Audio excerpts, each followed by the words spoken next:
বৈধ চ্যানেলে সর্বাধিক রেমিটেন্স প্রেরণের মর্যাদায় কমার্শিয়াল ইমট্যান্ট পারসন সিআইপি নির্বাচিত হয়েছেন টাটকা ব্র্যান্ডের চেয়ারম্যান এবং বাংলাদেশ অ্যাসোসিয়েশন ভিসেন্সা সিটির সভাপতি বিশিষ্ট শিল্পপতি এমদাদুর রহমান চৌধুরী। দেশের অর্থনীতিতে গুরুত্বপূর্ণ অবদান রাখায় গত 29-এ সংক্রান্ত গেজেট প্রকাশ করেন প্রবাসী কল্যাণ ও বৈদেশিক কর্মসংস্থান মন্ত্রণালয়। প্রতিনিয়ত আমি বাংলাদেশ থেকে পণ্য আমদানি করি এবং আমার এই পণ্য আমদানির জন্য সরকার আমাকে সিআইপি ঘোষণা করে। তার জন্য আমি আমার সরকারকে অনেক অনেক ধন্যবাদ এবং কৃতজ্ঞতা জানাই আমাকে এই সম্মাননা দেওয়ার জন্য। এ উপলক্ষে ইতালির ভিসেন্সা স্থানীয় একটি রেস্টুরেন্টে বাংলা প্রেস ক্লাব ভেনিসের উদ্যোগে মতবিনিময় ও সংবর্ধনা প্রদান করা হয়েছে।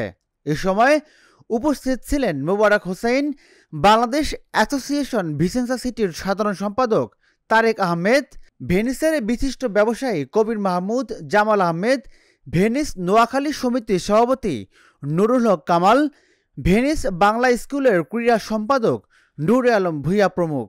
সিআইপি নির্বাচিত হওয়ায় ইতালির বিভিন্ন মহলের পক্ষ থেকে অভিনন্দন জ্ঞাপন করা হয়েছে।